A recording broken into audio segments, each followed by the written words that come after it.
آپ حکیم طارق چغتائی صاحب کے پیچھے ہاتھ دھو کے کیوں پڑ گئے ہو بغیر دلائل کے؟ اگر دلائل ہیں تو مستند حوالوں سے جواب دیا کریں. یعنی میں طارق چغتائی پہ بخاری اور مسلم کے حوالے پیش کروں جی، یا قانون کی فلاں کتاب کے صفحہ نمبر 3 پہ لکھا ہوا ہے کہ طارق چغتائی کی وظیفوں کی کوئی حیثیت نہیں ہے. حوالے دینا، دلائل دینا اس کے ذمے ہوتا ہے جو مدعی ہوتا ہے، دعویٰ کرتا ہے. آئی بات سمجھ میں؟ مثال کے طور پہ آپ میرے پاس آئے، مفتی صاحب میرے سر میں درد ہے، میں نے پیناڈول نکال کے دے دی، 2 گولی کھا لو. آپ کہیں اس کی کیا دلیل ہے کہ یہ درد سر کی گولی ہے؟ میں کہوں بھائی دیکھو گوگل پہ جاؤ، سرچ کرو، ڈاکٹروں سے پوچھو، سب کہہ رہے ہیں کہ جس کے کھوپڑی سیٹ کرنی ہو اس کو 2 گولی پیناڈول کھلا لو. دلیل کس کے ذمہ ہے؟ گولی کون دے رہا ہے؟ علاج کون کر رہا ہے؟ میں کر رہا ہوں نا. تو اس علاج کے صحیح ہونے کی دلیل کس کے ذمہ ہوگی؟ میرے ذمہ ہوگی. آئی بات سمجھ؟ اب آپ میرے پاس آئے، سر میں درد ہے، میں نے 2 گولی پیناڈول دی. آپ کہہ رہے ہو مفتی صاحب دلیل دو، یہ گولی ٹھیک ہے. میں کہوں تو دلیل دے کہ یہ گولی نہیں ہے. وہ کہے گا بھائی کسی چیز کے نہیں ہونے کی دلیل تھوڑی ہوتی ہے، دلیل کسی چیز کے ہونے کی ہوتی ہے، نہیں ہونے کی تھوڑی ہوتی ہے. تو جناب طارق چغتائی صاحب اور ان جیسے عاملین جو آ رہے ہیں نا، کینسر یہ کھاؤ، گردے میں پتھری ہے یہ وظیفہ، گھٹنے میں تکلیف ہے یہ والا وظیفہ. آپ ان سے پوچھیں حضرت آپ وظیفوں کی پوری ایک فیکٹری بن چکے ہیں، آپ کے پاس ان وظیفوں کے مؤثر ہونے کی کیا دلیل ہے؟ سمجھ میں آ رہی ہے بات کہ نہیں آ رہی ہے؟ یہ دلیل عاملوں سے پوچھی جائے گی، مجھ سے نہیں پوچھی جائے گی. تو آپ لوگ کہتے ہیں انہوں نے علوم حاصل کیے ہوئے ہیں، ان کے پاس کیا ہے؟ علوم. آپ ڈاکٹر سے پوچھیں آپ کے پاس کہاں سے علوم آئے، وہ آپ کو یونیورسٹی کا حوالہ دے گا، کتابوں کا حوالہ دے گا. آپ ان سے پوچھیں کہاں سے علوم آئے، کسی کے باپ کا بھی حوالہ ان کے پاس بولو نہیں ہے. باقی لوگ ایک اعتراض ہی کرتے ہیں کہ ہمارے اکابر بھی تو وظیفے بتاتے تھے. دیکھو قرآن کی کچھ آیتیں ایسی ہیں جو اس موضوع سے مناسب ہوتی ہیں. اس موضوع سے کیا ہوتی ہیں وہ؟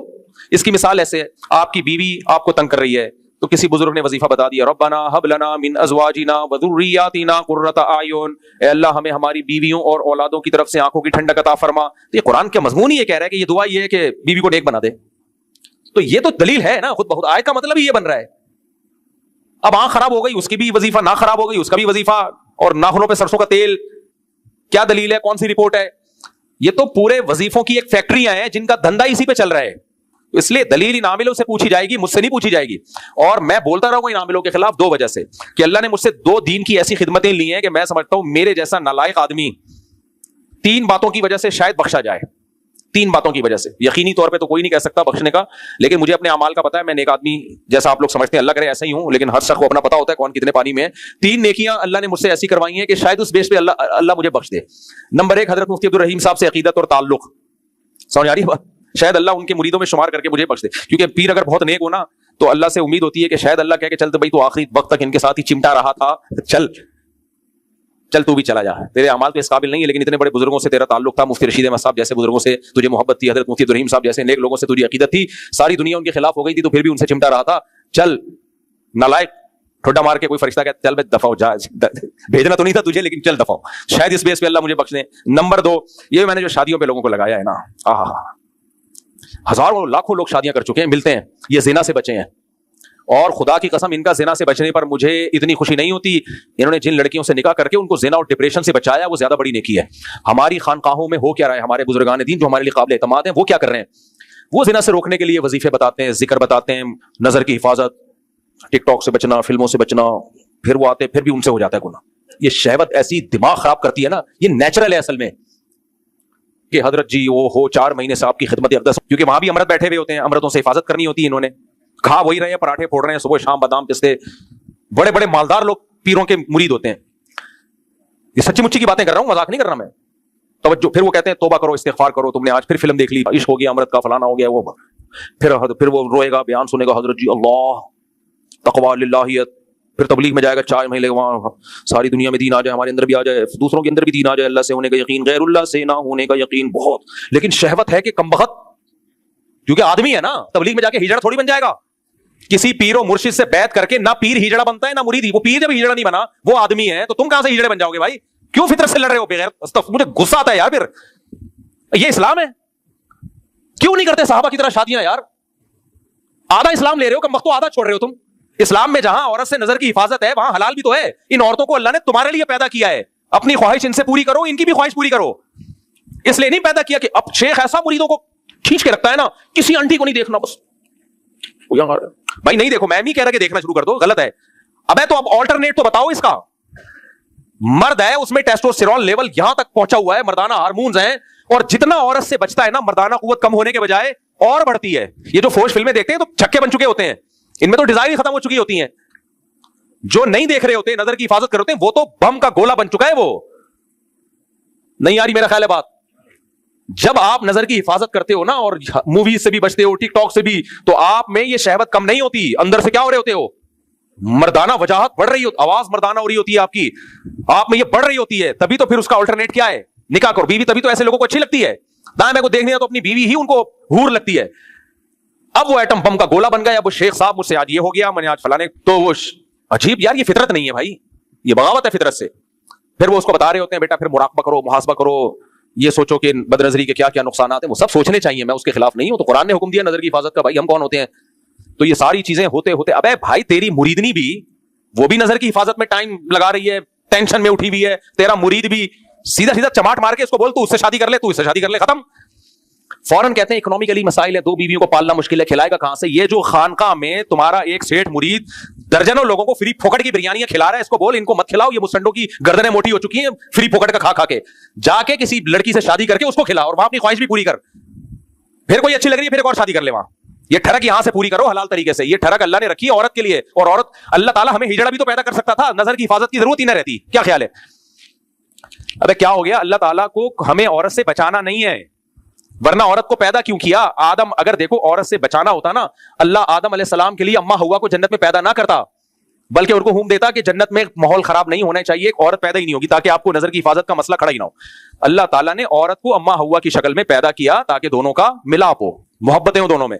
تو عورت کو مرد کے لیے, مرد کو عورت کے لیے پیدا کیا گیا ہے, ایک دوسرے سے دور رہنے کے لیے پیدا نہیں کیا گیا. تو اس کا حل یہ نہیں ہے کہ اتنے محاسبے, مراقبے اور اتنی ٹینشنوں میں بندے کو ڈالا جائے, چماٹے مار مار کے بغیرتوں کی کیا کراؤ, ان مسٹنڈوں کی شادی کراؤ. جو مرید 22-23 سال کا ہو گیا ہے, اگر سیٹ آدمی ہے 30 سال کا ہو گیا, کروڑ روپے کما رہا ہے, اور کہہ رہے حضرت نظر کی حفاظت نہیں چھوٹی, میری بیگم بھی, اس کو چماٹ مارے شیخ. بولے بغیرت, میری تو اتنی ساری مریدنیاں ہیں, وہ خطوط لکھ کے دے رہی ہوتی ہے کہ ہماری شادیوں کی عمریں نکل رہی ہیں اور ہماری شادیاں نہیں ہو رہی, ہمیں فوج فلموں کی عادت پڑ رہی ہے, ہماری جمشید سے دوستی ہو گئی, فلانے سے دوستی ہو گئی, تو اس سے شادی کرے گا, تیرا باپ بھی کرے گا جا کے شادی. باپ سے مراد تو کرے گا شادی. چماٹ مار کے پیر صاحب کیا کروائیں, اور جب شادی ہو جائے گی تو مریدنی خط لکھنا چھوڑ دے گی کہ مجھے نظر کی, وہ کہے گی بھائی میری ڈیزائر پوری ہو گئی ہیں, مجھے اولاد بھی مل گئی ہے. تو یہ نیچرل نہیں ہے جو خانقاہوں میں چل رہا ہے. پیر صاحب کتنے واقعات ہیں, میں نہیں کہہ رہا سارے پیر, زیادہ تر تو نیکی ہوتے ہیں, پیر صاحب خود انوالو ہو جاتے ہیں, پکڑے جاتے ہیں, کھا وہی رہے ہیں, مرغے پھوڑ رہے ہیں, مراقبہ میں مریدنیاں بھی خوبصورت بھی ہوتی ہیں, اس میں بازوں کی آوازیں بڑی, پیر صاحب کو جب فون کرتی ہیں ہیلو, وہ پیر صاحب کی کا جنازہ نکلنا لگتا ہے, اس میں پیر صاحب پاگل ہو جاتے ہیں, یار یہ کیا ہو گیا. تو کچھ ہوتے ہیں بہت تقوی والے, لیکن اپنے آپ کو اتنی مصیبت میں ڈال کیوں رہے ہو. ایک آسان مثال دیتا ہوں. دیکھو فرض کرو میں پیر ہوں, میرے پاس کوئی مرید آیا, حضرت میرا دل چاہ رہا ہے, وہ روٹیاں پک رہی ہیں, ان کی خوشبو اور وہ بریانیوں کی دیگیں ہیں, اور وہاں سے کباب پراٹھے, حضرت میں جہاں رہتا ہوں کہیں چپلی کباب بن رہے ہیں, کہیں کوفتے بن رہے ہیں. ماحول تو ایسا ہی ہے نا بھائی, ماحول تو چاروں طرف ایسا ہی, کہیں چپلی کباب, کہیں کوفتے, کہیں بریانیاں, کہیں روٹیاں. حضرت میرے پاس, میں کیا کروں, میرا دل چاہتا ہے میں چوری کر لوں. پھر میں کبھی اس روٹی کو دیکھ رہا ہوتا ہوں, کبھی اس بریانی کو دیکھ کے رال ٹپکا رہا ہوتا ہوں. پیر صاحب کہتے ہیں نظر کی حفاظت کرو. کیا کرو, نظر کی حفاظت. حضرت میں کوشش تو کروں گا, لیکن میرے چاروں طرف ہیں ہی کھانے پینے کے ہوٹل, میں کیسے حفاظت کروں. پھر وہ ہمارے حضرت جی دامت برکاتہم فرمایا کرتے تھے, نظر کی حفاظت جو نہیں کرتا اس کا ایمان چلا جاتا ہے, بے ایمان ہو جاتا ہے, اور بھی بہت کچھ ہو جاتا ہے جو مسجد میں بتانے کا نہیں ہے, یہ ہو جاتا ہے, وہ ہو جاتا ہے. تو پھر وہ آیا, حضرت میں نے توبہ کی تھی, پھر میں کسی کے کباب دیکھ کے دل للچایا, میں نے جا کے دھونے والے کھا لی. کوئی بات نہیں, گناہگار کی توبہ اللہ قبول کرتا ہے, توبہ کرو. 100 دفعہ توبہ کر کے 100 دفعہ توڑے گا توبہ, پھر مایوس ہونا شروع ہو جائے گا, پھر کہے گا یار 2-4 ہزار میں 2-4 ایسے ہوں گے جو شاید بچ جائیں, 99% وہ چوریوں پہ ہی آ جائیں گے.